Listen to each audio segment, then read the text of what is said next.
Hello welcome to competitive exams library. మనకి IBPS RRB notification విడుదలైంది కదా.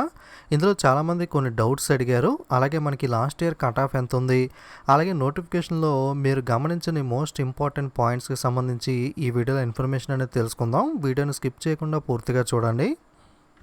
మీరు నోటిఫికేషన్ అనేది క్లియర్గా చూస్తే చాలా వరకు మీ డౌట్స్ అన్నీ కూడా క్లియర్ అయిపోతాయి. చాలామంది మనకి డేట్ ఆఫ్ బర్త్ మెన్షన్ చేసి నేను ఎలిజిబిలిటీ ఉందా లేదా అని అడుగుతున్నారు. మీరు చూడండి, ఇక్కడ క్లియర్గా 1/7/2020 అని మెన్షన్ చేశాడు. ఈ డేట్కి ఎగ్జాక్ట్గా మీరు క్యాలిక్యులేట్ చేసుకోవాల్సి ఉంటుంది మీ ఏజ్ అనేది.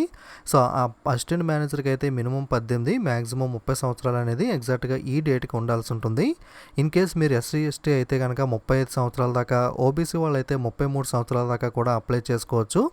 బార్డర్లో ఉంటే కనుక ఇక్కడ ఎక్స్క్లూజివ్ డేట్ ఆఫ్ బర్త్ కూడా మెన్షన్ చేశాడు, ఒకసారి చెక్ చేసుకోండి. అలాగే ఆఫీస్ అసిస్టెంట్ అయితే మినిమం 18, మ్యాక్సిమం 28 ఉండాలి. ఎవరైతే ఎస్సీ ఎస్టీ వాళ్ళు ఉన్నారో వాళ్ళు 33 ఇయర్స్ దాకా, ఓబీసీ వాళ్ళు 31 ఇయర్స్ దాకా కూడా క్లర్క్ జాబ్కి అప్లై అనేది చేసుకోవచ్చు. అలాగే ఎవరైతే ఈడబ్ల్యూకి అప్లై చేయాలనుకుంటున్నారో ఇక్కడ ఈడబ్ల్యూకి సంబంధించి ఫ్యామిలీ ఇన్కమ్ మనకి ఎంత ఉండాల్సి ఉంటుంది, అలాగే ల్యాండ్కి సంబంధించి ఇలా అన్నీ కూడా డీటెయిల్స్ అనేవి ఇచ్చారు. ఇవన్నీ కూడా చెక్ చేసుకుని మీకు ఎలిజిబుల్ అయితే ఈడబ్ల్యూఎస్ సర్టిఫికేట్ అనేది అప్లై చేసుకుని మీరు ఈడబ్ల్యూఎస్ కేటగిరీ కింద అప్లై అనేది చేసుకోవచ్చు.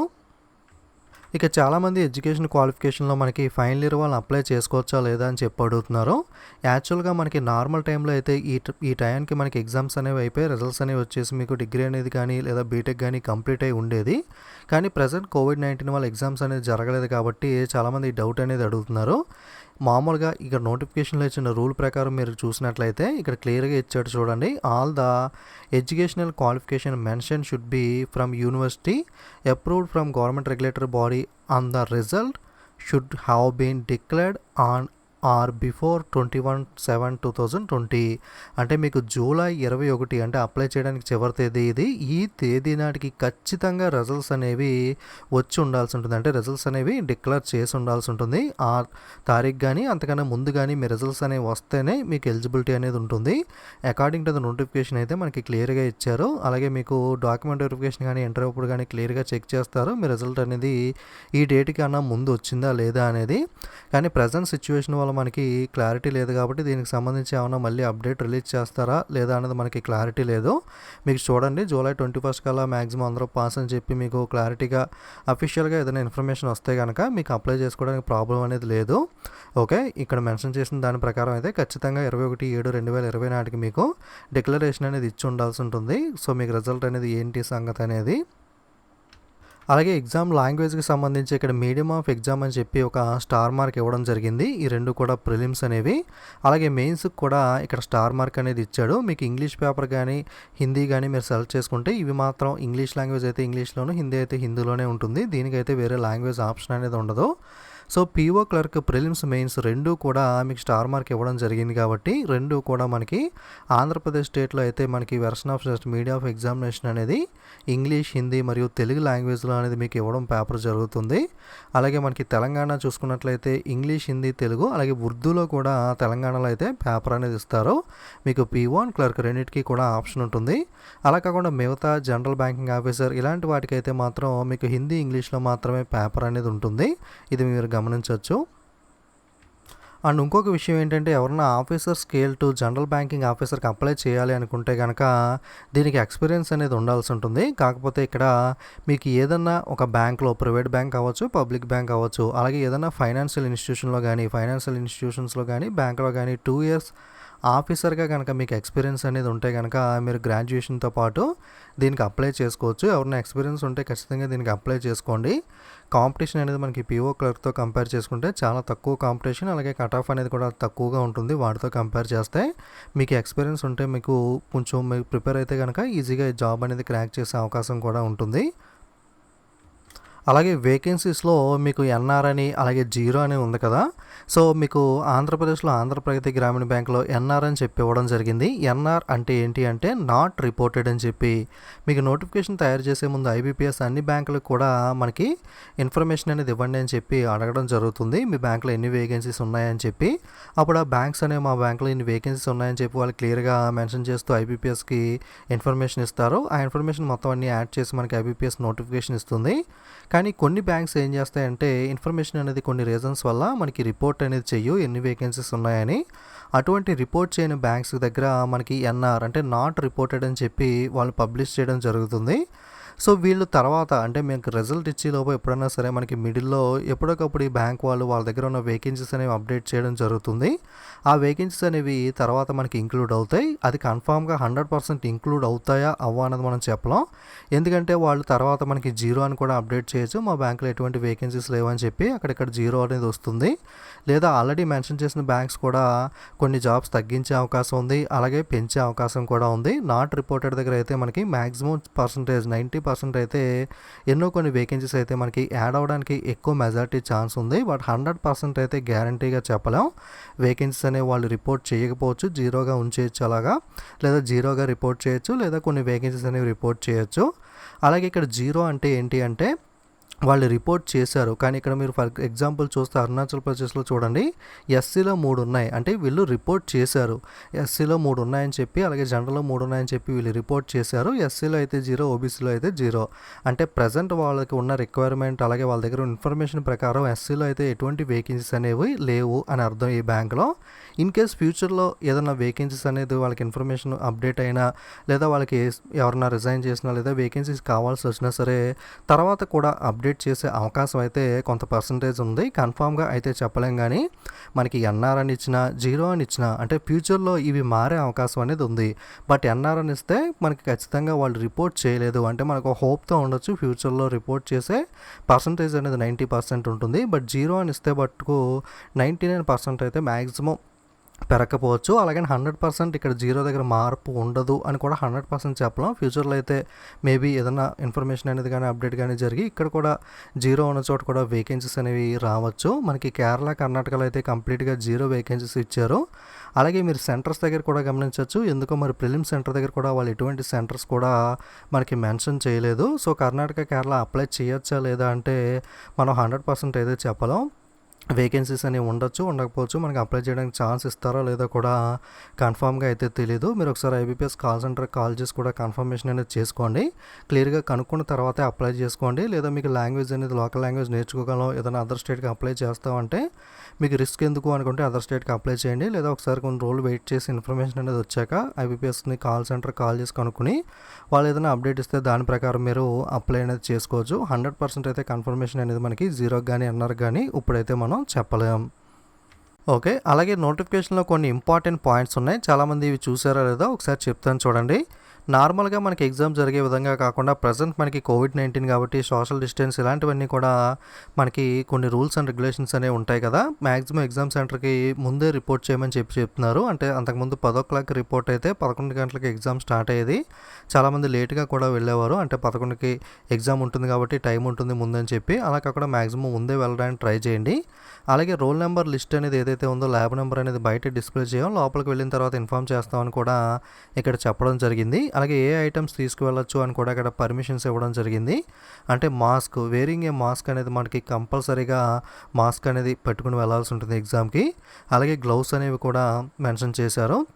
అలాగే పర్సనల్ ట్రాన్స్పరెంట్ వాటర్ బాటిల్ కనుక తీసుకువెళ్ళేలా ఉంటే పర్సనల్ వాటర్ బాటిల్ తీసుకెళ్ళమని చెప్పారు. గ్లౌస్ అనేది ఇక్కడ మ్యాండేటరీ కాదా అయితే మెన్షన్ చేయలేదు. అలాగే పర్సనల్ హ్యాండ్ శానిటైజర్ అయితే 50 ml దాకా అలౌ చేస్తారు. అలాగే ఒక సింపుల్ పెన్ అనేది, రెగ్యులర్గా మనం తీసుకెళ్లే కాల్ లెటర్ కానీ, అలాగే ID card original, ID card xerox అనేవి యథావిధిగా మనం తీసుకెళ్లాల్సి ఉంటుంది. అలాగే ఇక్కడ ఇంకా కొన్ని పాయింట్స్ అనేవి మెన్షన్ చేయడం జరిగింది. సో ఎవరైనా స్క్రిప్ట్ తీసుకెళ్తే కనుక వాళ్ళు కూడా ఖచ్చితంగా N95 మాస్క్ అనేది కూడా స్క్రిప్ట్స్ ఎవరైతే ఉంటారో వాళ్ళు కూడా మాస్క్ అనేది ఉండాల్సి ఉంటుంది. అలాగే కావాల్సినవన్నీ కూడా వాళ్ళు మనకి తీసుకువెళ్లాల్సి ఉంటుంది. ఇక్కడ ఇంకొక మోస్ట్ ఇంపార్టెంట్ పాయింట్ ఏంటి అంటే ఖచ్చితంగా ఆరోగ్య సేతు యాప్ అనేది మీరు కనుక స్మార్ట్ ఫోన్ కలిగి ఉంటే, స్మార్ట్ ఫోన్ కనుక ఎగ్జామ్కి క్యారీ చేస్తూ ఉంటే కనుక ఖచ్చితంగా మీ మొబైల్లో ఆరోగ్య సేతు యాప్ అనేది ఉండాలి. మీరు ఎగ్జామ్ లోపలికి వెళ్ళేటప్పుడు సెక్యూరిటీ గార్డ్కి ఆరోగ్య సేతు యాప్కి సంబంధించి స్టేటస్ అనేది చూపించాల్సి ఉంటుంది. మీకు క్యాండిడేట్ రిస్క్ ఫ్యాక్టర్ ఎలా ఉంది అంటే మీరు కంటైన్మెంట్ జోన్లో ఉన్నారా, రిస్క్ జోన్లో ఉన్నారా, రెడ్ జోన్లో ఉన్నారా, మీకు ఎంత డీటెయిల్స్ అన్నీ కూడా ఆరోగ్య సేతు యాప్లో డిస్ప్లే అవుతాయి. కాబట్టి అది మీరు ఖచ్చితంగా సెక్యూరిటీ గార్డ్కి చూపిస్తే ఆయన చెక్ చేసి పంపుతారు. మీకు అన్నీ కూడా ఓకే అనిపిస్తే, అందరికీ స్మార్ట్ ఫోన్స్ ఉండాలని చెప్పి రూల్ లేదు కదా. స్మార్ట్ ఫోన్ లేని వాళ్ళు కూడా చాలామంది ఉంటారు. కాబట్టి అటువంటి స్మార్ట్ ఫోన్ లేని వాళ్ళు ఏం చేయాలి అంటే మనకి నోటిఫికేషన్ చివరిలో ఆన్సర్ 4 అని చెప్పి ఒక డిక్లరేషన్ ఫామ్ ఇచ్చారు, మీకు చూపిస్తాను అది కూడా. ఆ ఫామ్ అనేది ఫిలప్ చేసి మనకి సెక్యూరిటీ గార్డ్కి డిస్ట్రిబ్యూట్ చేయాల్సి ఉంటుంది. సో క్యాండిడేట్స్ కనుక moderate or high risk status ఉంటే ఆరోగ్య సేతు యాప్లో వాళ్ళకి ఎగ్జామ్కి అలౌ చేయడం జరగదు. అలాగే టెంపరేచర్ చెక్ చేసినప్పుడు నార్మల్ టెంపరేచర్ కన్నా ఎక్కువ టెంపరేచర్ ఉన్నా సరే వాళ్ళని కూడా ఎగ్జామ్కి అలౌ చేయడం జరగదు. సో ఖచ్చితంగా మీరు గేట్ దగ్గర స్మార్ట్ ఫోన్ కలిగి ఉంటే ఆరోగ్య సేతు యాప్ అనేది చూపించిన తర్వాత సెక్యూరిటీ గార్డ్కి మీ మొబైల్ స్విచ్ ఆఫ్ చేసి అక్కడ ఒక కౌంటర్ ఉంటుంది, అక్కడ మీ మొబైల్ ఫోన్ అనేది సబ్మిట్ చేయాల్సి ఉంటుంది. లేదు అనుకుంటే ఆ ఫామ్ అయినా ఫిలప్ చేసి మీరు ఖచ్చితంగా చేయాల్సి ఉంటుంది. రెండిట్లో ఏది చేయకపోయినా సరే మీకు లోపలికి ఎంట్రీ అనేది ఇవ్వరు. అలాగే ఇంకొక ఇంపార్టెంట్ పాయింట్ ఏంటి అంటే మనకి జనరల్గా రిజిస్ట్రేషన్ థంబ్ ఇలాంటివి ఉంటాయి కదా, రిజిస్ట్రేషన్ ప్రాసెస్లో మీకు ఫోటో క్యాప్చర్ చేసుకోవడం జరుగుతుంది. Photograph will be taken while candidate is standing, seat number will be given to the candidate. మీకు రిజిస్ట్రేషన్ టైంలో సీట్ నెంబర్ అనేది ఇవ్వడం జరుగుతుంది. సో ఇంకొక పాయింట్ ఏంటి ఇంపార్టెంట్ అంటే మీకు ఎగ్జామ్ మిడిల్లో కనుక రఫ్ షీట్ అయిపోతే మనం హ్యాండ్ రైస్ చేసి రఫ్ షీట్ అడిగితే ఇచ్చేవాళ్ళు కదా, ఇప్పుడు అలా రఫ్ షీట్స్ అనేవి ఎడిషనల్ రఫ్ షీట్స్ అనేవి మీకు ఇవ్వడం జరగదు. Rough sheets kept at each candidate desk will be used by the candidate. మీకు స్టార్టింగ్లోనే మీ డెస్క్ దగ్గర రఫ్ షీట్స్ అనేవి ఒక 2-3 ఉంచడం జరుగుతుంది. సో మీరు ఆ రఫ్ షీట్స్ని ఎగ్జామ్ చివరి దాకా కూడా యూజ్ చేసుకోవాలి. రఫ్ షీట్ అయిపోయినా సరే మీకు ఎడిషనల్ సీట్స్ అయితే ఎగ్జామ్ మిడిల్లో ప్రొవైడ్ చేయమని చెప్పి ఇక్కడ మెన్షన్ చేయడం జరిగింది. ఎగ్జామ్కి వెళ్ళే ముందు మీకు అక్కడ ఒక బాక్స్ పెడతారు, ఆ బాక్స్లో ఈ రఫ్ షీట్స్ని మీరు అక్కడ ఆ బాక్స్లో వేయాల్సి ఉంటుంది. సో ఇది ఇన్స్ట్రక్షన్స్ అనేవి ఇంపార్టెంట్ ఇన్స్ట్రక్షన్స్ అనేవి ఖచ్చితంగా మీరు చాలామంది మిస్ అయి ఉంటారు. ఇన్ కేస్ ఎగ్జామ్కి చూడకుండా వెళ్తే కనుక మీరు మళ్ళీ ఇబ్బంది పడాల్సి ఉంటుంది. ఖచ్చితంగా మీరు ఇన్స్ట్రక్షన్స్ అన్నీ కూడా క్లియర్గా ఒకసారి చూసుకోండి. హాల్ టికెట్లో కూడా మ్యాక్సిమం ఇవన్నీ కూడా అప్పుడు కూడా మ్యాక్సిమం ఇన్స్ట్రక్షన్స్లో మళ్ళీ ఒకసారి ఇవ్వచ్చు, లేదా ఏదైనా చేంజెస్ ఉంటే కనుక అప్పుడు మనకి మెన్షన్ చేస్తారు. అలాగే స్మార్ట్ ఫోన్ లేని వాళ్ళకి సెల్ఫ్ డిక్లరేషన్ ఆన్సర్ 4 ఇవ్వాలని చెప్పుకున్నాం కదా, ఈ విధంగా ఉంటుంది. అప్లికేషన్లో మనకి 38 పేజ్లో ఉంది.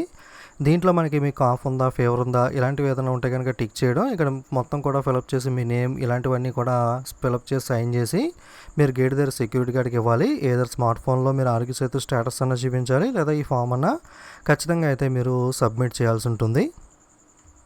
ఇక కట్ ఆఫ్ చూసినట్లయితే లాస్ట్ ఇయర్ ఆఫీసర్ స్కేల్ 1 ప్రిలిమ్స్కి సంబంధించి కట్ ఆఫ్ చూసినట్లయితే ఇండివిజువల్గా రీజనింగ్ 5.75, క్వాంటిటీకి 2.75 ఉంది ఆంధ్రప్రదేశ్లో.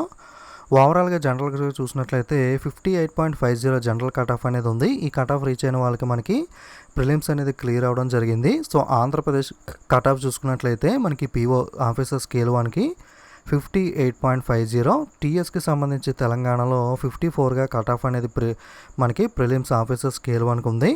అలాగే మెయిన్స్కి చూసినట్లయితే ఆంధ్రప్రదేశ్లో general category 79.81, EWS 79.81, OBC 79.81, ST 46.81, SC 71.56గా మనకి మెయిన్స్ కట్ ఆఫ్ అయితే ఉంది. సో ఆంధ్రప్రదేశ్లో యావరేజ్గా చూస్తే 79.81 మనకి జనరల్ కట్ ఆఫ్గా ఉంది. అలాగే తెలంగాణలో చూసినట్లయితే ఎస్సీ 71.56, ఎస్టీ 63.75, ఓబీసీ 71.56, అలాగే ఈడబ్ల్యూఎస్ కూడా 71.56, జనరల్ కూడా 71.56గా మనకి కట్ ఆఫ్ ఇవ్వడం జరిగింది. సో తెలంగాణలో చూసుకుంటే యావరేజ్గా మనకి 71.56 అనేది ఇక్కడ 72 పడింది, 72 కాదు 71.56గా మనకి తెలంగాణ కట్ ఆఫ్ అయితే ఉంది. So next office assistant multipurpose prelims చూసుకుంటే reasoning 9.50 individual, numerical ability 8.75 individual, టోటల్గా 71.50 అనేది జనరల్ కేటగిరీకి కట్ ఆఫ్ ఇవ్వడం జరిగింది ఆంధ్రప్రదేశ్కి. సో ఆంధ్రప్రదేశ్ అయితే 80కి 71.50, తెలంగాణలో అయితే 68.50గా మనకి office assistant prelims cut off అయితే లాస్ట్ ఇయర్ ఉండడం జరిగింది. సో జనరల్గా మనకి పేపర్ అనేది ఈజీగా ఉంటుంది, పీఓ కానీ క్లర్క్ కానీ చాలా వరకు. సో క్లర్క్ అయితే మ్యాక్సిమం వీలైనంత మటుకు 80కి ఎంత స్కోర్ చేయగలిగితే మ్యాక్సిమం, ఎందుకంటే 71.50 దాకా కట్ ఆఫ్ ఉంటుంది కాబట్టి ఎంత వీలైతే అంత మనకి మ్యాక్సిమం స్కోర్ అనేది తెచ్చుకోవడానికి ట్రై చేయాలి. పేపర్ అయితే ఈజీగానే ఉంటుంది, బట్ మీరు ప్రాక్టీస్ చేసి స్పీడ్ అండ్ యాక్యురసీ తెచ్చుకుని మీరు మ్యాక్సిమం స్కోర్ అనేది చేయాల్సి ఉంటుంది. సో ఇది last year cut off and important point మనకి నోటిఫికేషన్లో ఉన్నవి, అలాగే డౌట్ క్లారిఫికేషన్ అనేది. సో వీడియోస్ అనేవి నచ్చితే తప్పకుండా లైక్, కామెంట్, షేర్ చేస్తూ ఉండండి. అలాగే మీకు నెక్స్ట్ అప్లోడ్ చేసే వీడియోస్ మిస్ అవ్వకుండా ఉండడం కోసం తప్పకుండా ఛానల్ని సబ్స్క్రైబ్ చేసుకుని పక్కన ఉన్న బెల్ ఐకాన్ మీద కూడా క్లిక్ చేయండి. Okay, thank you.